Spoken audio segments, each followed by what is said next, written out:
রাসূল সাল্লাল্লাহু আলাইহি ওয়াসাল্লাম নির্দেশ দিচ্ছেন। আল্লাহর রাসূল সাল্লাল্লাহু আলাইহি ওয়াসাল্লামের সাহাবী যিনি 10 বছর যাবত রাসূল সাল্লাল্লাহু আলাইহি ওয়াসাল্লামের খেদমত করেছেন, আনাস বিন মালিক, তিনি বলছেন, আমরা যখন কাতারে দাঁড়াতাম, ইলজিকু আহাদুনা মানকাবাহু বিমানকাবি সাহিবিহি ওয়া কদামাহু বিকদামি সাহিবিহি। আমরা যখন কাতারে দাঁড়াতাম, কাতারে দাঁড়াতে গেলে আমরা আমাদের এক ভাইয়ের সাথে আরেক ভাইয়ের কাঁধে কাঁধ মিলিয়ে দাঁড়াতাম, পায়ের সাথে পা মিলিয়ে দাঁড়াতাম। পায়ের সাথে পা অর্থ পায়ের শুরু থেকে শেষ পর্যন্ত সম্পূর্ণটাই হচ্ছে কদম, পা পায়ের শুরু থেকে শেষ পর্যন্ত মিলিত হবে। কনিষ্ঠ আঙ্গুল বলেননি ইসবাহু বে ইসবাইহি, কনিষ্ঠ আঙ্গুলের সাথে কনিষ্ঠ আঙ্গুল মিলাতাম, খেনসারাহু বে খেনসারিহি, কথা বলেননি। কনিষ্ঠ আঙ্গুলের সাথে কনিষ্ঠ আঙ্গুলি মিলাতাম, এ কথা বলেননি। আনাস বিন মালিক বলছেন, আমরা যখন দাঁড়াতাম কাতারে, তখন আমরা পায়ের সাথে পা মিলিয়ে দাঁড়াতাম, পায়ের শুরু থেকে শেষ পর্যন্ত মিলে দাঁড়াবে। এটি রাসূল সাল্লাল্লাহু আলাইহি ওয়াসাল্লামের সাহাবীদের শিখানো সুন্নাত, রাসূল সাল্লাল্লাহু আলাইহি ওয়াসাল্লাম থেকে যেটি শিক্ষা লাভ করেছেন। এজন্য কাতারে দাঁড়াতে গেলে আমার বডি বরাবর আমার পায়ের পরিধিটা নিতে হবে, আমার পায়ের মাঝে ফাঁকাটা নিতে হবে আমার বডি বরাবর, যাতে করে একটু বেশিও না হয়ে যায়, কমও না হয়ে যায়। তাহলে আপনার বডির সাথে আপনার ভাইয়ের বডি মিলে যাবে, আপনার পায়ের সাথে আপনার ভাইয়ের পা মিলে যাবে। যদি না করেন এটি, তাহলে যেটি জটিল সমস্যা আসবে, এক শত্রুতা তৈরি হবে, সমাজের মাঝে অশান্তি বিরাজ করবে, সমাজকে কখনোই ঐক্যতার প্ল্যাটফর্মে আনতে পারবেন না, অসম্ভব।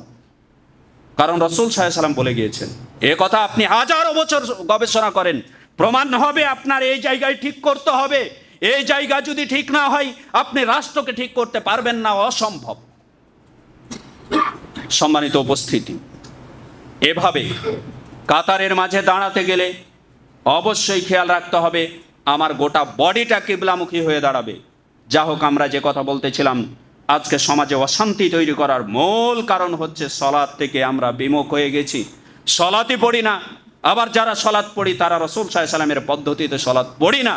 পৃথিবীতে এমন কোনো ব্যক্তি নেই যিনি বলে গিয়েছেন আমার মতো সলাৎ পড়ো, না ইমাম আবু হানিফা রহিমাহুল্লাহ, না ইমাম শাফিঈ রহিমাহুল্লাহ, না ইমাম মালিক রহিমাহুল্লাহ, না ইমাম আহমদ বিন হাম্বল রহিমাহুল্লাহ, না ইমাম বুখারী রহিমাহুমুল্লাহু জামিআ। কেউ বলে যাননি, একমাত্র একজন ব্যক্তি বলে গিয়েছেন, তিনি হচ্ছেন রাসূলুল্লাহ সাল্লাল্লাহু আলাইহি ওয়াসাল্লাম। তার পদ্ধতিতেই সালাত হতে হবে, না হলে সেটি মারদুদ, সেটি প্রত্যাখ্যানযোগ্য, সেই আমল গৃহীত হবে না। সম্মানিত উপস্থিতি, যদিও সালাত আমরা বলতেছিলাম আমরা কোন জায়গাগুলোতে রাসূল সাল্লাল্লাহু আলাইহি ওয়াসাল্লামের ইক্তেদা করব, রাসূল সাল্লাল্লাহু আলাইহি ওয়াসাল্লামের ইক্তেদার আমরা কোন অবস্থানটাতে আমরা 100% রাসূল সাল্লাল্লাহু আলাইহি ওয়াসাল্লামের ইক্তেদা করছি। আমরা সবাই স্লোগান দিচ্ছি কি, আমরা একটি ইসলামিক রাষ্ট্র প্রতিষ্ঠিত করব। যদিও পয়েন্টগুলো পরে আলোচনা করতে চাচ্ছিলাম, কিন্তু সময় স্বল্পতার কারণে নিয়ে আসতে হচ্ছে আগে। ইসলামিক রাষ্ট্র প্রতিষ্ঠা করব। আমি খেয়াল করছি, রাষ্ট্র প্রতিষ্ঠা করতে হলে রাষ্ট্রের ক্ষমতা আমাদের হাতে চলে আসলেই আমাদের জন্য ইসলাম প্রতিষ্ঠা করা সহজ হয়ে যাবে। তাহলে কি রাসূলুল্লাহ সাল্লাল্লাহু আলাইহি ওয়াসাল্লামের মাঝে আপনি উত্তম আদর্শ পাচ্ছেন না? আপনি যখন খেয়াল করুন, রাসূলুল্লাহ সাল্লাল্লাহু আলাইহি ওয়াসাল্লাম মক্কাতে 13 বছর জীবন দাওয়াতি প্ল্যাটফর্মে কাটিয়েছেন।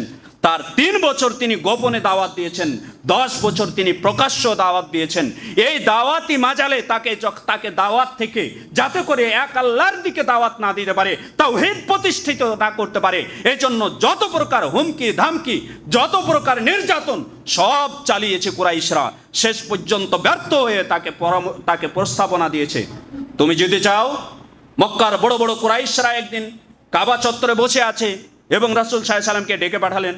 আল্লাহ রাসূল সাল্লাল্লাহু আলাইহি ওয়াসাল্লাম মনে করলেন হয়তোবা আজকে তারা আমার আনিত জীবন ব্যবস্থার প্রতি আত্মসমর্পণ করবে। এই চিন্তা ভাবনা করে তিনি তাদের কাছে আসলেন।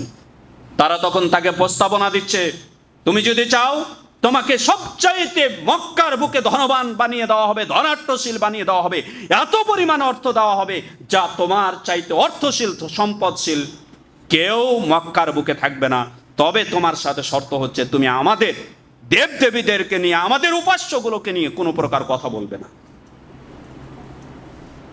এরপরে দ্বিতীয় প্রস্তাবনা দিলেন, তুমি যদি চাও, মক্কার সবচাইতে সুন্দরী নারীর সাথে তোমার বিবাহ দিয়ে দেওয়া হবে, কিন্তু তুমি আমাদের দেবদেবীর কখনো সমালোচনা করবে না। তৃতীয় নম্বর প্রস্তাবনা দিলেন, তুমি যদি চাও, তোমাকে এই মক্কার আমরা মিলকিয়াত দিয়ে দেবো, তোমাকে রাজা করে দেবো, বাদশাহ করে দেবো, তবে তুমি আমার দেবদেবীর কখনো কি করবে না, সমালোচনা করবে না। রাসূল সাল্লাল্লাহু আলাইহি ওয়াসাল্লাম মিলকিয়াতের প্রস্তাবনা পেয়েছিলেন, তো তিনি রাষ্ট্র ক্ষমতা পেয়ে গেলেই তো ইসলাম প্রতিষ্ঠিত করে দিতে পারতেন। রাসূলুল্লাহ সাল্লাল্লাহু আলাইহি ওয়াসাল্লাম কি করলেন, প্রত্যাখ্যান করলেন। কারণ একটি রাষ্ট্র প্রতিষ্ঠিত করার পরে রাষ্ট্রকে ইসলামিক রাষ্ট্র প্রতিষ্ঠিত করার জন্য যেই জিনিসটি প্রয়োজন সেটি হচ্ছে ইসলামী রাষ্ট্রের প্রত্যেকটা ফার্দের, প্রত্যেকটা ব্যক্তির, প্রত্যেকটা পার্টের, প্রত্যেকটা অংশের পক্ষ থেকে পূর্ণ সমর্থন এবং পূর্ণ সহযোগিতা থাকতে হবে। এছাড়া ইসলামিক রাষ্ট্র প্রতিষ্ঠিত করা সম্ভব নয়, ক্ষমতা নিয়ে রাষ্ট্র প্রতিষ্ঠিত করা সম্ভব নয়। একথা রাসূল সাল্লাল্লাহু আলাইহি ওয়াসাল্লাম আজ থেকে 1450 বছর আগে বুঝেছিলেন। তাই তিনি তাদের সকল প্রস্তাবনাকে প্রত্যাখ্যান করলেন এবং তিনি তার দাওয়াতি প্ল্যাটফর্মে কাজ করা চালিয়ে গেলেন। দেখুন, এভাবে চালাতে চালাতে রাসূলুল্লাহ সাল্লাল্লাহু আলাইহি ওয়াসাল্লাম যখন মানুষদের অন্তরে তাওহীদকে, আল্লাহর সাথে মানুষের সম্পর্ককে সুদৃঢ় করতে সক্ষম হলেন, শক্তিশালী করতে সক্ষম হলেন, তখনই তিনি মদিনাতে এসে ইসলামিক রাষ্ট্র প্রতিষ্ঠিত করলেন। কেন তার আগ পর্যন্ত কেন করলেন না? সে তো প্রস্তাবনা পেয়েছিল রাষ্ট্র ক্ষমতার, কেন নিলেন না? ফাতাবিরু ইয়া উলিল আলবাব, বিচক্ষণ ব্যক্তিরা এখান থেকেই উপদেশ গ্রহণ করবেন, এখান থেকেই শিক্ষা নেবেন। আপনার আকীদা, আপনার মানহাজ যদি ঠিক না হয়, সঠিক না হয়, আপনি রাষ্ট্রের প্রধান দায়িত্বে গিয়েও আপনি রাষ্ট্রকে টিকাতে পারবেন না। দুদিন পরে আপনার রাষ্ট্রকে উল্টে দিবে। এ কথা রাসূল সাল্লাল্লাহু আলাইহি ওয়াসাল্লাম আজ থেকে 1450 বছর আগে বুঝেছিলেন। বিধায় তিনি প্রত্যেকটা মানুষের আকীদা, প্রত্যেকটা মানুষের অন্তরের সম্পর্কটাকে শক্তিশালী করেছিলেন, সম্পর্কটাকে আল্লাহ তাআলার সাথে, রবের সাথে করেছিলেন। এই কাজটাই প্রত্যেকটা ব্যক্তিকে আমাদের করতে হবে যদি আমরা ইসলামিক রাষ্ট্র চাই। প্রত্যেকটা ফার্দের মাঝে আল্লাহ তাআলা সম্পর্কে ইলম দিতে হবে। আল্লাহ তাআলা কি নির্দেশনা দিয়েছেন আমাদের, সেগুলো কতটুকু প্রতিফলন করতে হবে, কতটুকু প্রতিফলন ঘটাতে হবে, এই নির্দেশনা আমাদের প্রত্যেকটা ব্যক্তির মাঝে জাগ্রত করতে হবে। যদি আমরা এটা পারি তাহলেই আমরা রাষ্ট্রে ইসলামিক রাষ্ট্র শাসন ব্যবস্থা প্রতিষ্ঠিত করতে পারব। পক্ষান্তরে এই জায়গায় যদি আমরা ব্যর্থ হই, আমরা ইসলামিক রাষ্ট্র নিয়ে চিন্তা করা ভুল হবে। কারণ আপনার চাইতে অনেক অনেক অনেক গুণে যিনি স্বয়ং আল্লাহ তাআলার দ্বারা পরিচালিত, তিনি বুঝেছিলেন এ কথা। আজকে আপনি বুঝে নিলাম যে আমাদের সবচাইতে বড় শত্রু, সবচাইতে বড় শত্রু, আসাদুন নাসে আদাওয়াতান, আসাদুন নাসে সব মানুষের মাঝে সবচেয়ে বড় শত্রু হচ্ছে লিল্লাযিনা আমানু, মুমিনদের, আল ইয়াহুদ ওয়াল্লাযিনা আশরাকু, ইহুদিরা এবং মুশরিকরা। এই ইহুদিরা আমাদেরকে একটা পন্থা দিয়ে দিল, আর সেই পন্থা দিয়ে আপনি মনে করছেন ইসলামিক রাষ্ট্র প্রতিষ্ঠিত করবে। এটা অসম্ভব। এটা ইসলামিক রাষ্ট্র প্রতিষ্ঠিত করা তো দূরের কথা, এটা মুসলিমদের মাঝে বিভাজন তৈরি করা বড় হাতিয়ার, বড় মাধ্যম। আজকে দেখেন হাজার হাজার প্রাণ চলে গেল কিসের কারণে? এই ইহুদির দেওয়া রীতিনীতিকে অনুসরণ করার কারণে। আজকে একটা জীবনের নিরাপত্তা পাচ্ছি না, কিসের জন্য? এই ইহুদির দেওয়া রীতিনীতিকে অনুসরণ করার জন্য।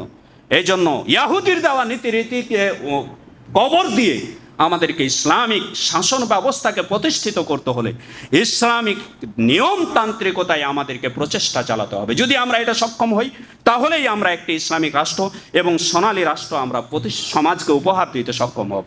পক্ষান্তরে আমরা যদি এই জায়গায় কালক্ষেপণ করে ঘুমিয়ে থাকি, আমরা যদি বসে থাকি, তাহলে এটা কখনোই আসবে না, কখনোই আনয়ন করাও সম্ভব নয়। তাই আসুন রাসূল সাল্লাল্লাহু আলাইহি ওয়াসাল্লামের আদর্শকে আমাদের জীবনের প্রত্যেকটি মুহূর্তে, প্রত্যেকটি অবস্থাতে, এমনকি ফি তাসিসিল বিলাদিল ইসলামিয়া, একটা ইসলামী রাষ্ট্র প্রতিষ্ঠিত করার ক্ষেত্রেও আমরা গ্রহণ করি এবং আমরা আমাদের জীবনকে উভয় জগতে সফলতায় ভরপুর করি। আল্লাহ তাআলা আমাদের তৌফিক দান করুন। আল্লাহুম্মা আমিন। ওয়া সাল্লাল্লাহু আলা নবিয়িনা মুহাম্মদ ওয়া আলা আলিহি ওয়া সাহবিহি আজমাইন।